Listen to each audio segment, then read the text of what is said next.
Welcome to another edition of Tattooed Athlete. In this episode, I'm joined by Daniel Hooper. Dan is a former college football player that turned to CrossFit after he moved to Salt Lake City, Utah. He's now a proud father of 4 and a published author who has written 6 novels. He's also a writer for Life Outside the Box and recently started a new job with FNX Fit.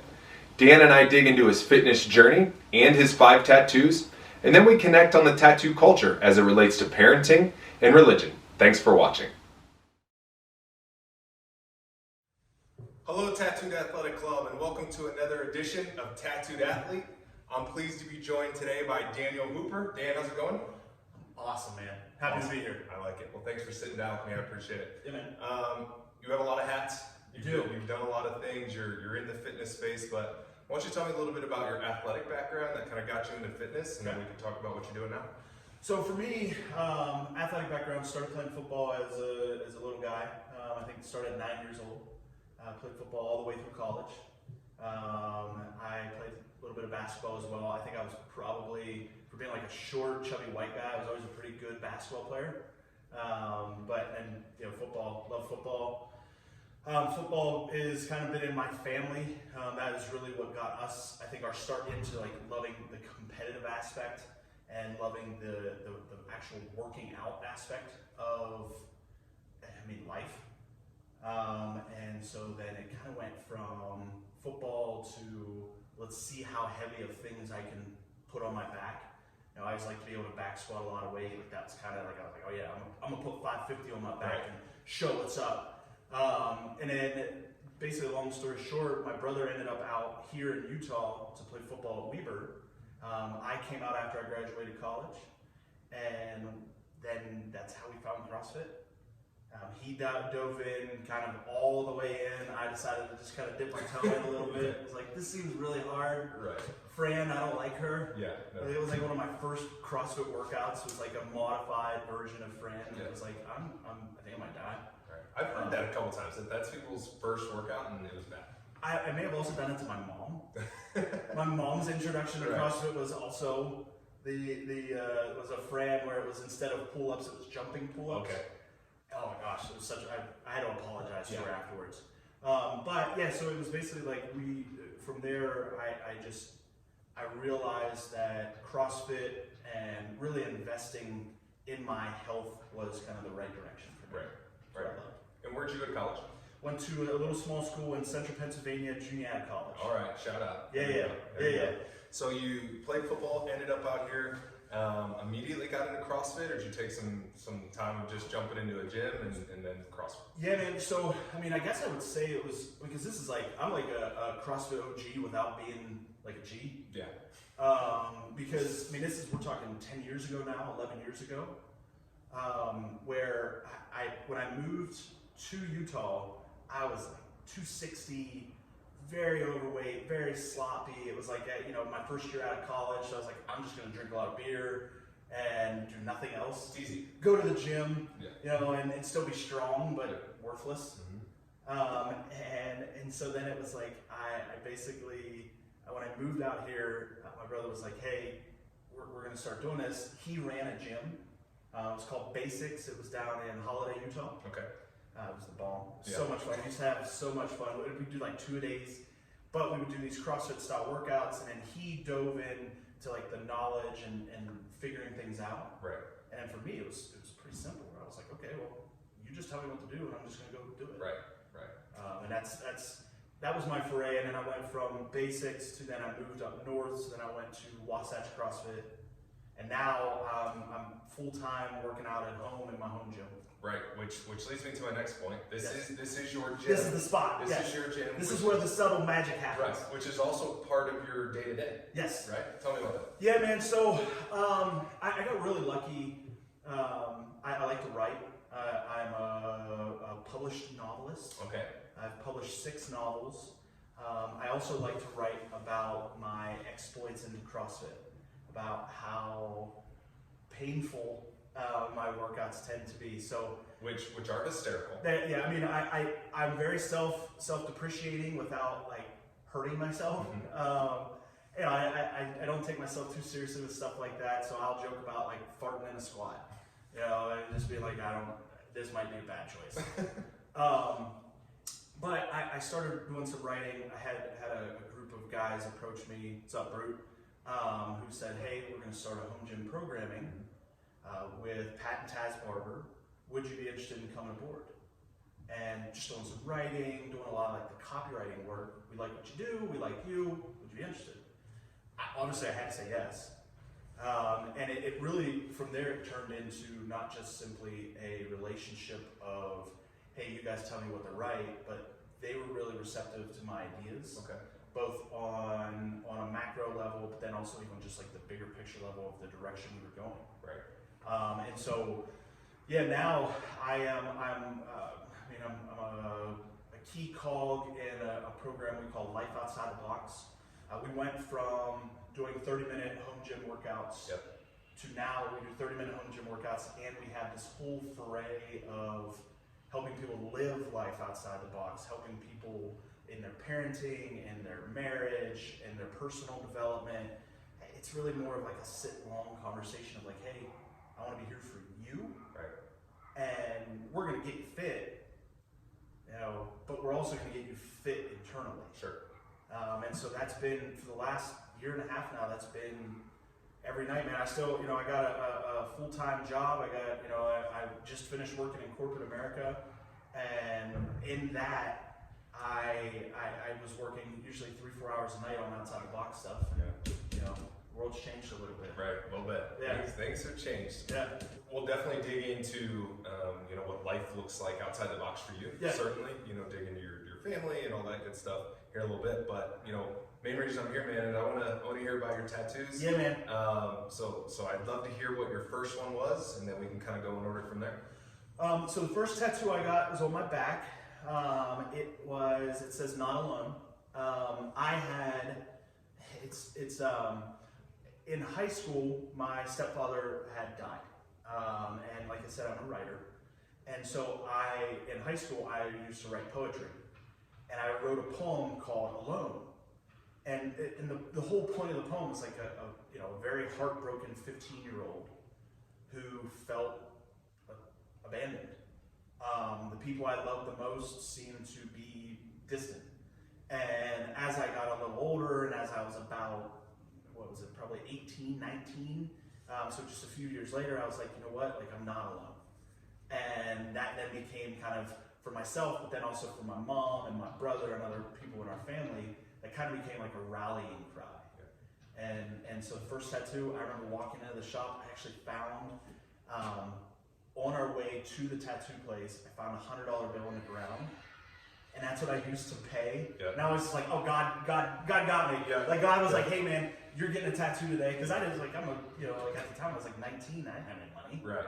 And so I was like, cool, I'm getting this tattoo, and I got Not Alone on my back. 19. That was the first one. Yeah. Awesome. And what was the pain level for that? Not too bad. Not too bad. I definitely, I think I was so hyped up. And my brother got one at the exact same time, and so like for me it was just like, oh yeah, I'm gonna do this too. Yeah. I'm not gonna and it's not gonna hurt. And I had made myself, I convinced myself that I wouldn't feel it. Right. So I came out, my feet didn't even touch the ground when I walked out of that tattoo parlor. Very cool. So what about 2 and 3?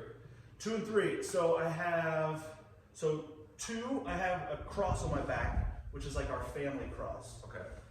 And so it's kind of like Not Alone, and then underneath it is the cross. So my brother got it. That was actually when I got Not Alone done. He got his cross on his arm. Okay. And then so we have the same cross, but then so does his stepfather, so does his mom, my mom, so does his sister, and then another brother as well. Oh, that's awesome. So it's like we all have the same cross tattoo. That's just kind of like our thing. Absolutely. And then my 15-year-old son is actually, he's like, so it's gonna be my first tattoo. It's like, yeah, man, do it. Whatever you're ready. Yeah. And then 3 was I got my forearms done. It just says Deus Caritas. Deus Caritas S means God is love. Okay. And it was a kind of a spur of the moment decision. The tattoo artist actually came to our house to do it. He was like a buddy. Tattoo guy. Yeah.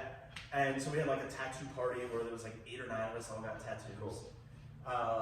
And I got Deus Reyes Caritas on my forearms. I wanted something on my forearms, and then that one struck out just because, for me, every aspect of, if I'm going to put ink on my body that's going to stay forever, then I know that it has to be the relationship I have forever. Yeah, my one forever relationship that I know I have, come hell or high water, is God. And so every tattoo that I have is an extension of my relationship with God. Very cool. Yeah. And how old were you when you got that? I was in probably 21, 22. Okay. Right around there. I was probably junior or senior of college. Gotcha. Very cool. Yeah. Very cool. And then what was your last one? So I got one more, just actually about 2 months ago. I got my ring finger tattoo. Okay. My wife just got her first tattoo this summer. Nice. Running in the family now. Yep, first and second tattoo this summer. Okay. While we were there, I was talking to the girl, her tattoo artist, and I just said, hey, how long do you think it would take you to do just my pinky finger, or my ring finger? And she's like, 15 minutes, 20 minutes. So I got my wife's handwriting, and it says rib. I call her my rib, or rib. So I got rib tattoo just on my ring finger, and it's in her handwriting. That's awesome. Yeah, I love it. Very cool. And how did that one feel? This one, so actually I feel like the worst ones are my forearms. Yeah. My forearms hurt the worst just up at the top near like the crease of my arm. Sure. This one it wasn't bad at all. Like the closer you get on the inside, the more like you feel it. Yeah. You feel that heat a little bit. Oh yeah. The funny thing is like the cross on my back, and then these, I was pretty well inebriated. I drank a lot. Okay. That helps. Yeah. So then I was bleeding. Yeah. I definitely bled. I remember that and being like, "Is this normal?" Cross-eyed asking the question, and I remember the tattoo artist being like, "You're fine. Just shut up." Right. But with this one, like I felt every ounce of it. But she was fast. And she was so good. Right. She was so good. So it wasn't too bad. There you go. So this is gonna be a tough question because all of yours have pretty awesome meaning. Mm-hmm. Do you have a favorite? Yeah, I mean it has to be my ring finger. Yeah, it has to be the ring finger. Only because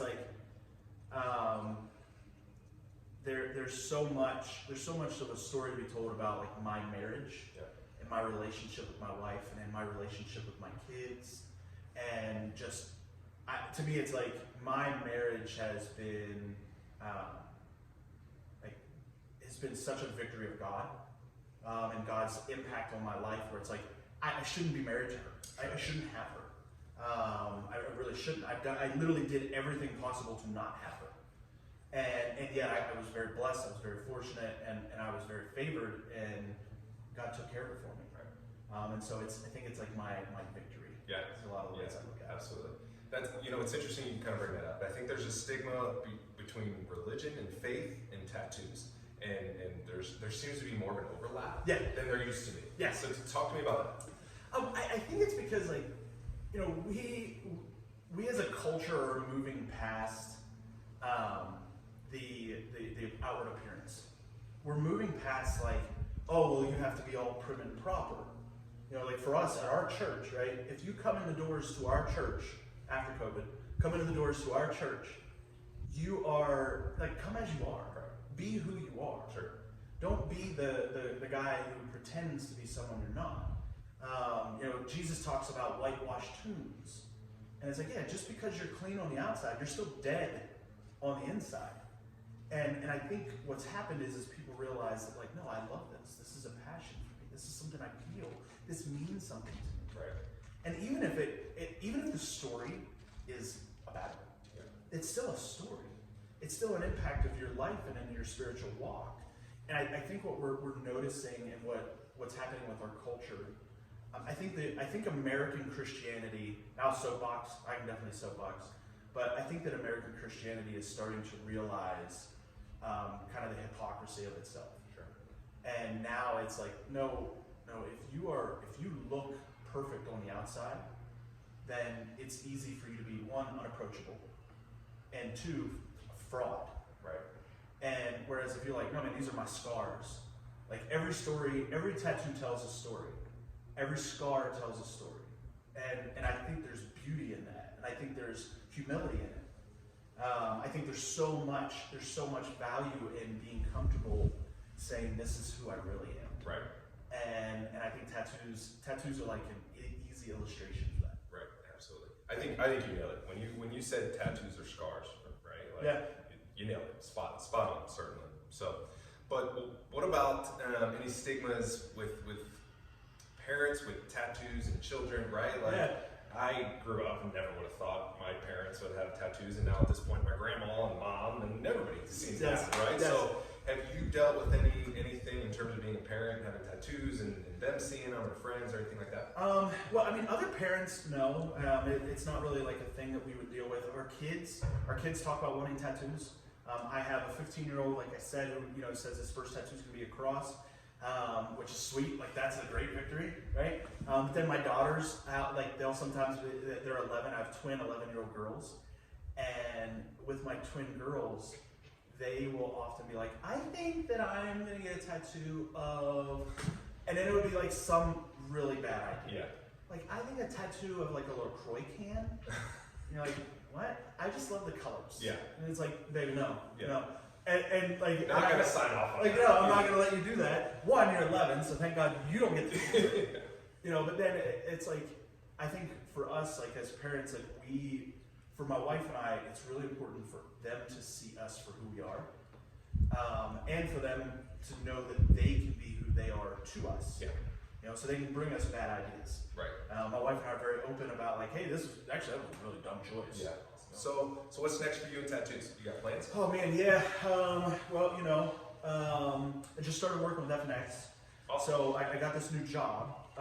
So as you're starting any new job, you got to budget maybe a little bit differently. And one of the things I'm realizing is, I have to first focus on feeding my family. But eventually, like they're gonna have to learn how fast. And so then I'll have a little bit extra money saved up. I'd like to eventually get a full sleeve on my left arm and then like a half sleeve on my right arm. Okay. I love it. I miss it now. Getting that little bit of my finger, I got that itch. Yeah. Do you know what kind of art you want? Yeah, I mean, so obviously to kind of keep within. So my name's Daniel. So to keep within the theme of Daniel within the Bible and prophecy and the lion's den and the writing on the wall. I thought it would be really neat to have almost like kind of like a mural of maybe either aspects of Daniel's story and how then it would relate and permeate in my own life. Oh, cool. There's plenty of times where I've put myself in the lion's den. Mm-hmm. And so like figuring out ways to do that. And I think almost kind of more comic booky. That's like the way I just think it'd be cool to have like vibrant colors and right. Very cool. Yeah. So if you had an ideal timeline, right? I know you got other things that factor. Yep. But if you had an ideal timeline, it's like I want to have this by when? What would you say? 33 right now. I turned 34 in a week. There we go. You turn a certain age as well the day after. A week from today. Yes. Yep. So I've told myself that at 36 I want to go get the next real tattoo where I'm spending time in the gym. So that gives me 2 years to save up and budget a little bit. Think about it a little more. Yeah, I'd love to have like an artist like kind of draw it up for me and let me vision it. Kind of pick and nitpick a little bit. But yeah, that's really what I'm thinking. There we go. Well, I look forward to when you turn 36. Yeah, man. Yeah. But what about fitness? What's next? New job at FNX. Congratulations. Thank you. That's awesome. What's next for you personally in fitness? Oh man, what is next for me personally in fitness? I think it really comes down to me realizing that my niche in fitness, so much for me, my niche in fitness is I'm never going to be the competitor, right? But I could see myself maybe doing some emceeing at some competitive events. Yeah. That stuff's fun. I like to be a host. I'm really, really comfortable with a microphone in my hand. Awesome.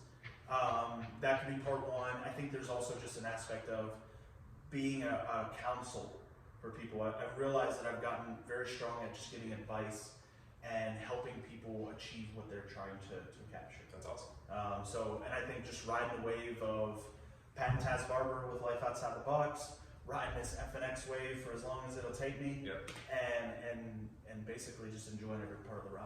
Right, that's awesome. And you're in the fitness industry. I'm in it. Yeah, it's a tough place to get into, but you're in, man. Yeah.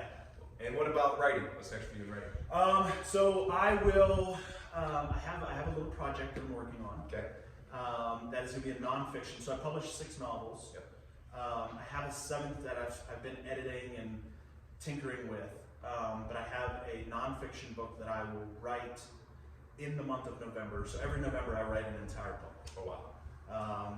And in the month of November I'll write a nonfiction book, and then the plan will be to publish it by February. There you go, man. We'll be watching you. Yeah, man. Certainly. There's a lot going on. Well, I appreciate you taking the time. We're going to jump into a workout now. Yeah, we're going to do outside the box there we workout. go. We'll jump into it. So I appreciate it, Dan, and Sweet. we'll check in with you soon, man. Oh man, Thanks, buddy.